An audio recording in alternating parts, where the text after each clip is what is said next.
Lepo pozdravljeni in dobrodošli v mojem knjižnem kotičku. Današnjo čudovito pravljico poklanjam Lovru in Katarini, ki zelo rada prisluhneta pravljicam. Najlepša hvala. Lovro in Katarina bi želela slišati prav posebno zgodbo, v kateri bomo spoznali razigranega dečka, ki je naravnost navdušen nad igrami z žogo, plezanjem in še marsičem. Nikakor pa ni navdušen nad knjigami. A vse do nekega dne, ko je v šoli doživel neprijetno situacijo. Le kaj se je zgodilo, da je deček postal zelo navdušen nad branjem? Predlagam, da se udobno namestimo in prisluhnemo pravljici za Lovra in Katarino, ki je nastala izpod peresa slovenske pisateljice Helene Kraljič z naslovom Jabolka so najboljša, ko jih zmanjka.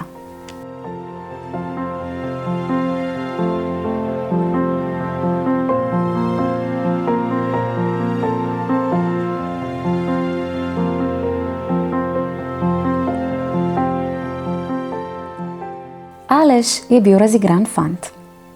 Rad je plezal po drevesih. Rad je tekel za metulji. Rad je brcal žogo. In nikakor ni rad bral. Aleš, poglej, kupila sem ti novo knjigo, mu je veselo povedala mami. Raje bi mi kupila novo žogo, je kotrmljal Aleš. Žog imaš že 7. Tudi knjig imam že dovolj, ampak vsaka knjiga je drugačna. Tudi žoga je vsaka drugačna. Očka, kam gre sonce po noči? Je hotel vedeti Aleš. Očka je vzel s knjižne police knjigo in začel brati. Zemlja se vrti okoli svoje osi. Zato je ena stran zemlje včasih obrnjena proti soncu, in takrat je na tisti strani dan, druga stran zemlje, ki je obrnjena stran od sonca. Igrat se grem z avtomobilčki, ga je prekinil Aleš. Oče je bil razočaran. Tako ne boš nikoli nič znal. Aleš je zamahnil z roko. Ni mi mar. Čez nekaj dni je prišla na obisk sestrična Anita. Ustavila se je pred veliko knjižno polico in z občudovanjem rekla: Wow, kako veliko knjig imaš, Aleš! Res si lahko vesel? Ne potrebujem jih. Ne spodobi se, da bi fantje brali. Vse lahko vzameš, je brezbrižno rekel Aleš. Aniti so se zasvetile oči. Pogledala je Aleševo mami. Ta je sina vprašala: Res hočeš dati vse knjige Aniti? Ja, je važno odgovoril Aleš.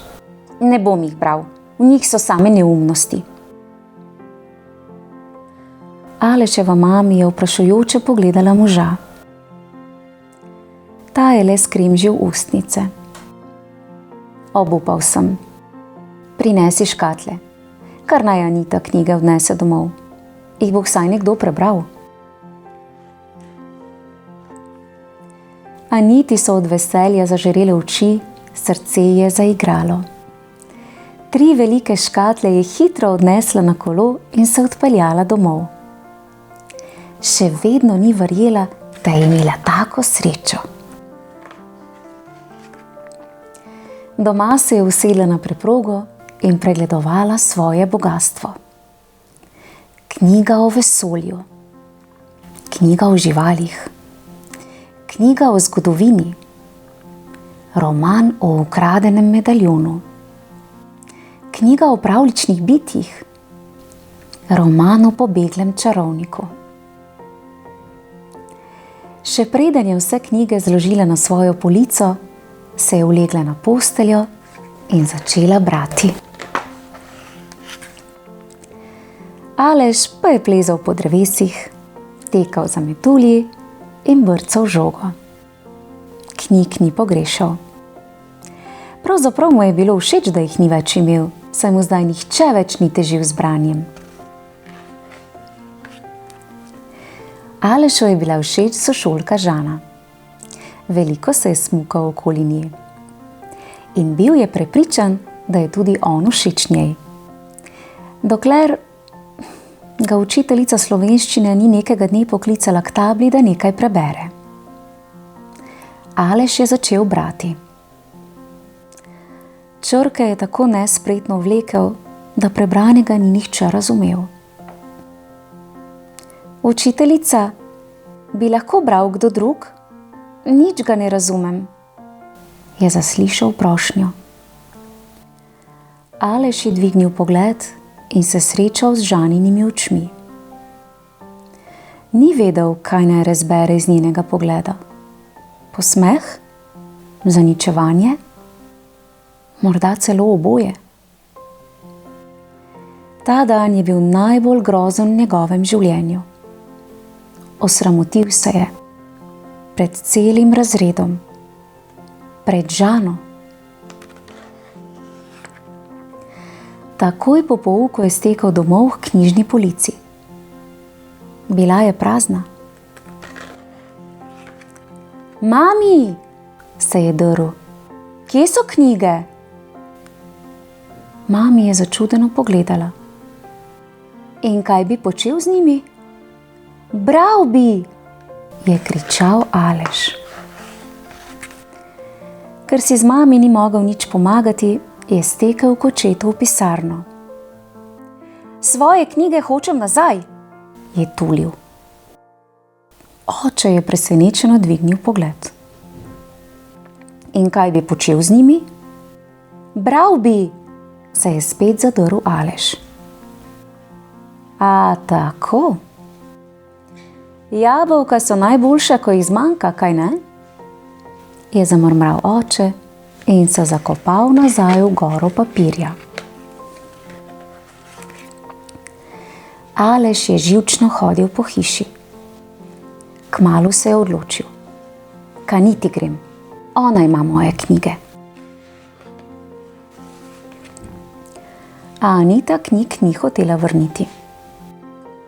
Kar se da, se v zlato jamo zakopa, je cepetala, ko je Aleš vztrajal, da so knjige njegove in naj mu jih takoj vrne. Še dobro, da je hrup privabil Anitino mami. Kaj je pa z vama? Takoj nehajte kričati, je zahtevala. Anita mi noče vrniti knjig, se je pritoževal Aleš. Ja, ker si mi jih dal, se je branila Anita. Anita, je spravljivo rekla Anitina mami. Naj si Aleš izbere eno knjigo. Ko jo bo prebral, ti jo bo prinesel nazaj. Prav, je popustila Anita in uporniško dala roke v bok. Če mi jo boš res vrnil. Aleš je pokimal, vzel najdebelejšo knjigo in odhitel domov. Aleš je bral. Vsak dan bolje in z večjim navdušenjem. Kmalu je spet odšel k Aniti. Knjigo sem že prebral, si lahko izposodim še kakšno? Jo je vprašal. Anita je pokimala. Aleš je izbral knjigo in se dobre volje ter žvižgajoč odpeljal nazaj domov. Aleševa starša sta nemo opazovala spremembo. Nič nista upala vprašati, da ne bi česa pokvarila. A bila sta vesela, da sta sina videla s knjigo v roki. Aleš je bral in si pri Aniti sposodil še veliko knjig.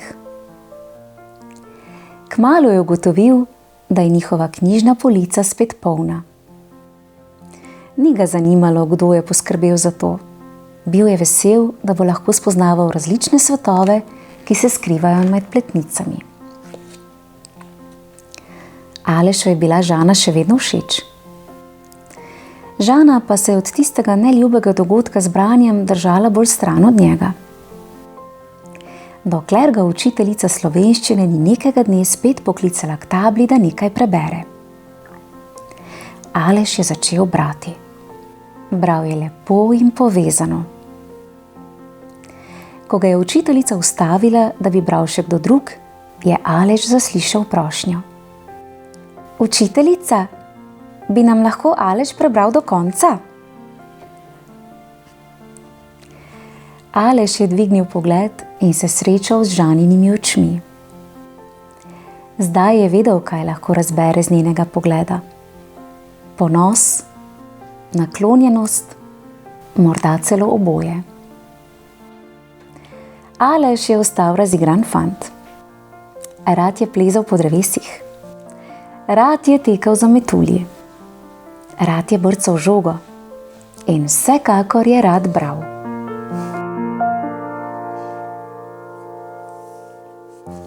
Bravo, Aleš. Branje je sicer res zahtevno, a v besedah se skrivajo marsikatere skrivnosti ter modrosti. Lovro in Katarina, najlepša hvala za idejo o odlični pravljici.